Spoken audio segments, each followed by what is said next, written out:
hindsight, looking back, do I look at it as an opportunity to learn about myself? Yeah, I do. And so could I create some reason for it having happened? Sure, I could. But at the time, it was completely spontaneous, caught me by surprise. As I said, I didn't even believe in reincarnation at the time. If you talked to me, Paul, about reincarnation, I said, yeah, that's cool, Paul. Where we go for lunch? I mean, I'd be polite about it, but I'd be kind of politely dismissive, Absolutely. But then it just started happening, and I started having these experiences. And I'll tell you about one that's not in my book. And the one that this book is mostly about helping people reduce their fears about death and dying. And most of the stories in here are about other people, not about me. I did not want this book to be about me. What I'll do though, guys, if you're watching at home or watching this on catch up, at the end of the show, I'll create a caption so you can see the books and also where they're available. Okay, so look out for that as well. All right, guys. Cool. But reason I pointed that out is because there's one story in there about one of my past lives, and the first one that I wanted to put out there in the public, public mind is the one about me being a slave. That's the one I talk about there, where I was a slave on a Carthaginian warship, Wow. I think about 2,300 years ago or something, where I almost died. And to your point, what did I take from that experience? I took from that experience the ability of my mind to will myself to stay alive, because I was on a piece of wreckage in the Mediterranean, whatever. And of course, when it first happened to me, I didn't know where I was or whatever. I could just see that I had very dark black skin. I was African, and I didn't know it was a Carthaginian warship at first. I started having visions of ships, and then I started looking up. Okay, when was that? And blah blah blah. That's how I triangulated and figured out that it was about. I think I was in the Punic Wars between Carthage and Rome, and I knew it wasn't a Roman ship because the Roman ships had this thing that I can't remember what it was called, some talon that would a piece of wood basically, that would go down and then with a metal beak on the end, which hook onto the other ship, and then the soldiers would run across it. Yeah. That was a major turning point in naval warfare in the Mediterranean. Well, I wasn't on one of those ships. I was on the receiving end. So that's how I kind of figured that out. My point, though, is when I almost died in that experience, in that lifetime, on a piece of wreckage, I willed myself to stay alive. So I've taken that will to stay alive, or that ability of my mind, to this lifetime when I've been laid off from my job 5 times since I was 50 years old. And how do I recreate myself? And so the strength of my mind is what I took from that one experience, for example. Yeah. Makes a lot of sense. That makes a lot of sense. Because I had similar experiences when I first started to meditate. Within 6 months to a year, I started to have visions. And again, you can't have this conversation down the pub with your friends because you'd be like, taxi. Exactly. Yeah, no more alcohol for you. Anyway. No, absolutely. So, but I always feel there is a lesson. There must be something our psyche or our higher self is trying to give us to help us to draw from, whether it's inspiration or whether it's literally healing and a healing aspect of that. Yeah. And I find that really interesting. But do you find those experiences they get richer? And for me, the experiences only last about 30 seconds. It's quick. Yeah, it depends. But richer, yes. The length, it varies. But yeah, richer and more. I would say that as I relaxed into it more, this started happening in 1977 for me. More richer in the sense of more sensory experience. Okay. And so pretty much now, I've had glimpses of, as I said, a couple dozen lifetimes, and with all different senses. And some of them I've had all the senses involved. And so, like one of my Crusader lifetime, was in the Third Crusades, and I was 6'5", 230 pounds. That wasn't a piece of knowingness about my body size that I had initially. The initial thing was visual. So sometimes it'll come visually, sometimes it comes a feeling, and sometimes it's different. Sometimes it's just a knowingness. But that one was a vision when I was resting after I meditate. I always rest for 5, 10, 15 minutes after I meditate, and I was just lying down resting, and it's like the TV screen went on in my mind, and then I was walking into a stone building, and I looked down, I looked this way, and I looked that way, and it was big, huge stone blocks, stone ceiling, walls, everything. And there was nobody in the room. I walked into this big, huge room, and all the furniture had been pushed to the walls, but there was one piece of furniture in the middle of the room, and it was a full-length mirror. And I went to the mirror, and I knew I was big. I didn't know how big at this time in the journey. I didn't know how big I was, but I was big because I filled up the whole big mirror, and I looked at myself. It's the first time, maybe the only time, I've actually seen myself and what I look like. Yeah. I was huge guy, red beard, long reddish hair. Wow. And specifically red. And so red is an unusual hair color. There's not a lot of people. Yeah. And then a full-length chainmail from head to toe with a white tunic and a cross. So and then immediately. So this, like you said, it was a very short experience, like you said. It was probably, I wasn't timing this. I was just lying there. But if you were timing me or reading my mind or something, it probably only lasted, 45, 50 seconds or something. It wasn't a long experience, but it went boom, boom, boom, boom, boom, boom, boom, boom, like that really fast.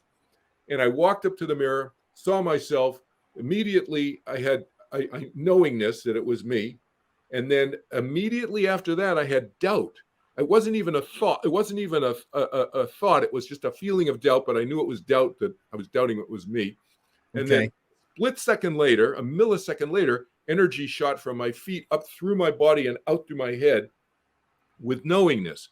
So the experience went in a millisecond. It went knowingness, doubt, knowingness, knowingness, doubt, energy, knowingness. And then I relaxed into it. And that was the end of that experience. So like you said, it was short but intense for me. That's one of the very first, that was probably the second time I had a past life memory. And then the slave one opened up after that. But much later, maybe, I don't even know. I tell my students now, and I tell the people listening, if you ever have experiences like this, do what I did not do. Write it down. I never thought I'd be talking about this. But so maybe it was 10 years later or something. I had this knowingness that in that lifetime, I was 6'5", about 230 pounds. Wow. Yeah. Big guy. Big guy. And then maybe 20 years later, in around 20, I don't know, maybe 20 years is the wrong, maybe it's 30 years later, around 2010, I was sitting in a hotel room with my daughter, who was in high school at the time, and we're meditating together.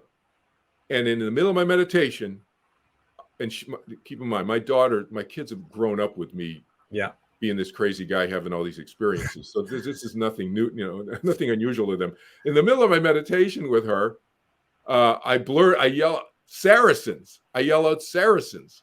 And I didn't know what Saracens was. I didn't know it was a noun, an adjective, what is it? And so I went and looked it up afterwards, and I yelled it out a bunch of times, and I looked it up, and Saracens is the word for Muslims. Muslim is a fairly new, recent word. Muslims is the word we use to describe people who, believe the religion Islam and so forth, Muhammad and all that, around 1300 AD to present. Before 1300, they were called Saracens. And I didn't know that, but my lifetime from the Third Crusades is around 1100, the late 1100s. Yeah. So I was like, whoa, so it's just a memory that popped out of Kelvin Chin didn't know, right?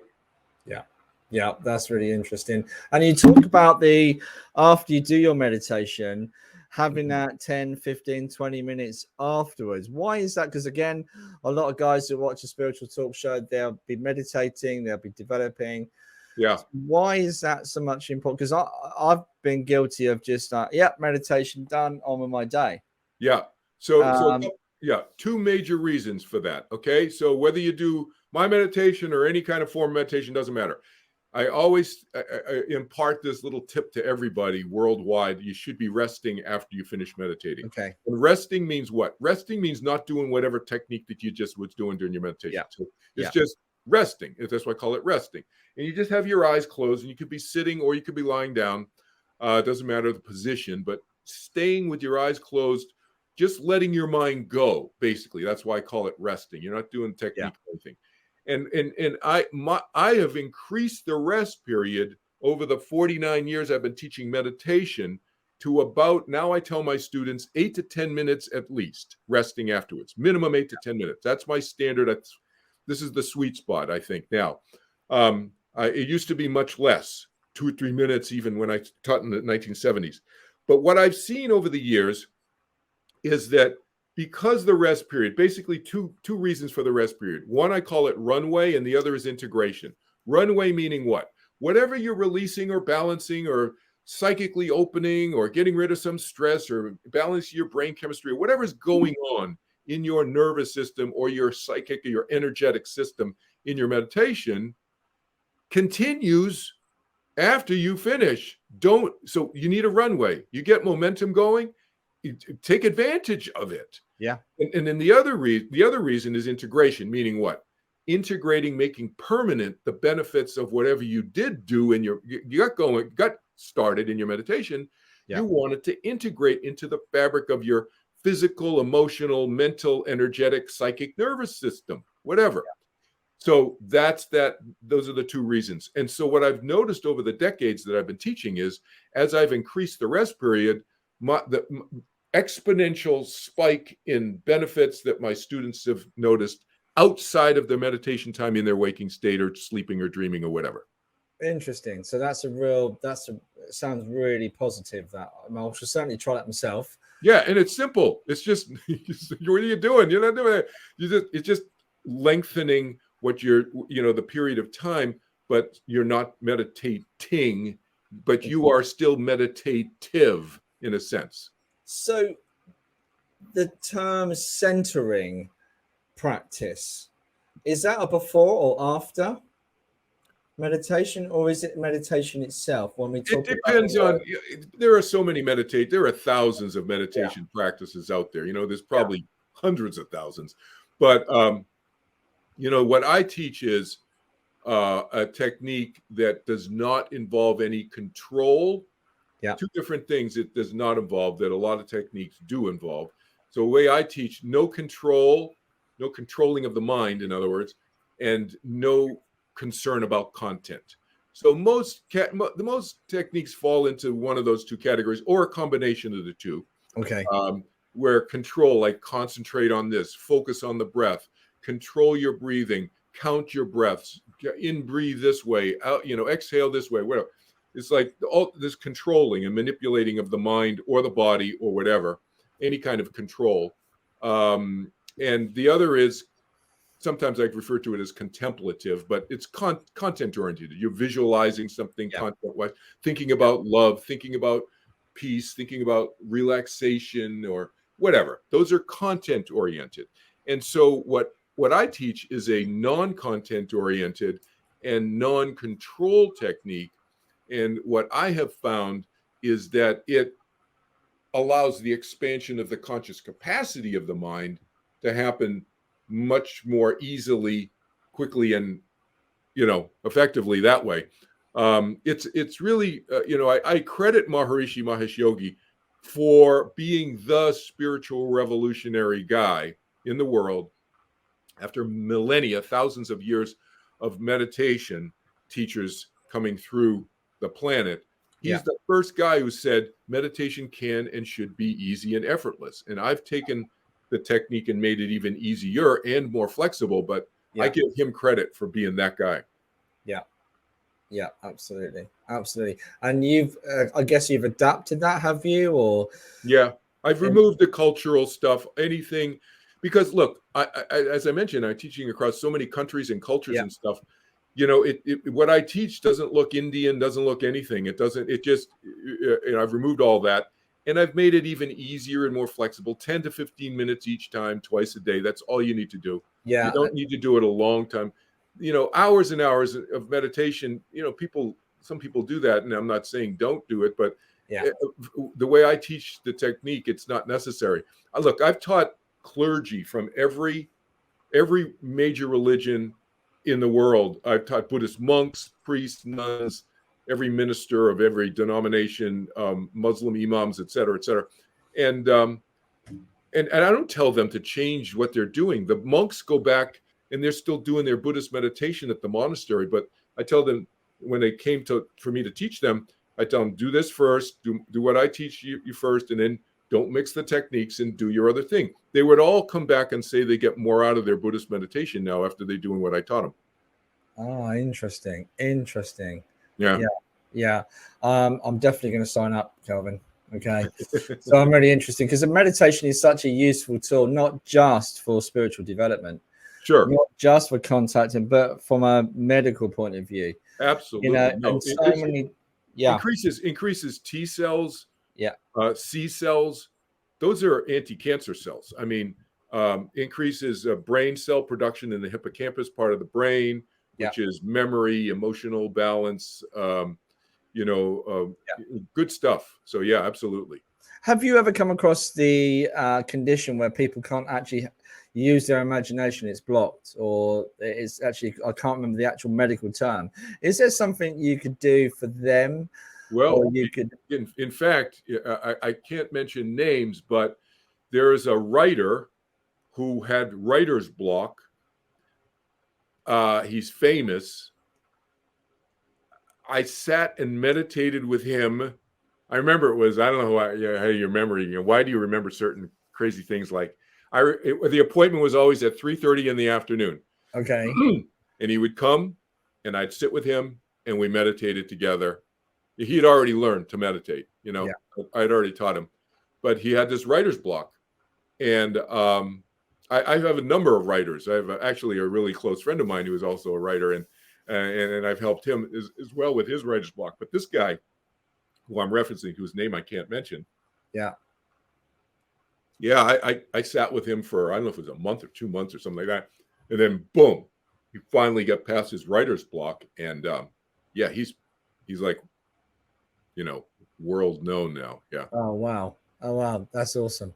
So is it a fear again that's happened? Is it a creative fear? Is it, you know, with people like that, they get into this point where they just like, it's not happening, or why am I not connecting, or Yeah, it's really it's impossible to isolate and say, well, it was this or it was this. It was it. If to me, I look at it kind of. It really doesn't matter. My goal is the result. Can I help people move forward with whatever? But it's a combo platter of who knows what the heck. It could be brain chemistry imbalancing. It could just be energy, more abstract, energetic, or even yeah, be more abstract. It could be some past life emotional pattern that I would never even be able to identify for them, and they may not be even believe in past lives. yeah. And it could be that it doesn't really matter because we're living in the present. How can we deal with it now and move forward? The question I was going to ask from a personal view, Hmm. when I've been meditating in the past, sometimes I fall asleep. Is that a particularly bad thing? No. No, it's a good thing. I mean, it's not a bad thing. If you fall asleep, you fall asleep. It's because why? It's because your body needs it. So Yeah, I'm all about going with what our body, mind, emotions, energetic system needs at that particular moment. What's that? Well, whatever it is, it is. I yeah, mean, you fall asleep, you fall asleep.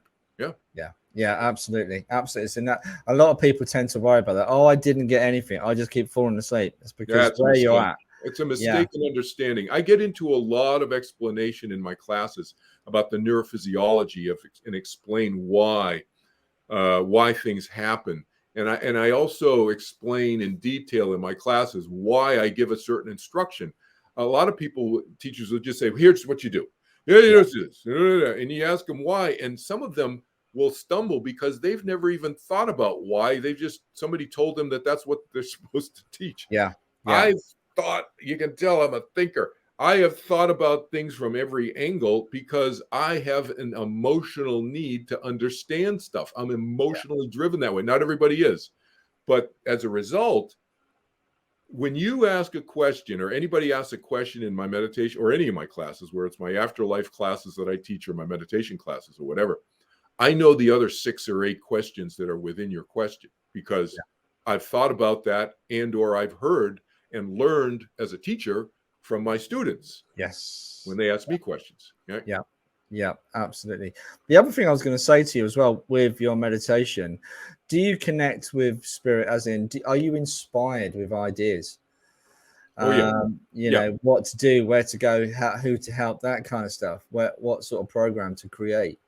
Yeah, personally, I am. Is that what you mean, personally? Yeah. And anybody could be, but yes, I am personal. I have been personally.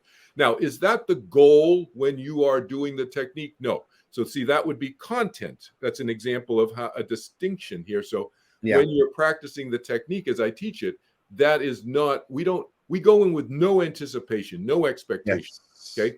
But is that a possible result that could happen yes. Yeah. That create, it's not only just being creative, but there's an alignment thing too that you're alluding to, right?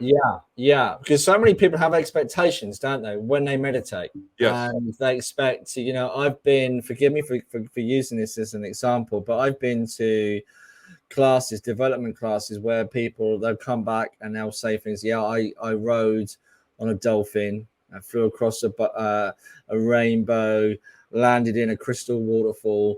And I'd be like, wow, well, they got their money's worth. I didn't get anything like that, Yeah, you're right. And some people feel that they're failing at what they're doing because they're not focusing on, like you said, the technique, rather than not having that kind of content. Just focus on the technique. I say content schmontent. I mean, it's a big deal. I mean, it's like, okay, I don't want to throw water on the person's passion who just had that experience of right on the dolphin's back, and then like the waterfall, a rainbow, and a crystal, this and that and the other. Okay, fine. That's fine. If that's their genuine experience, great. All power to them. But that's fine. Enjoy it, but move on. So here's a quick analogy. This is in this book. This analogy I'm going to tell you real quickly. It's on page 193. Read that essay. It addresses exactly what you're talking about. Brilliant. Okay? I call it spiritual materialism. It's this notion of materialism and getting hung up in a specific experience.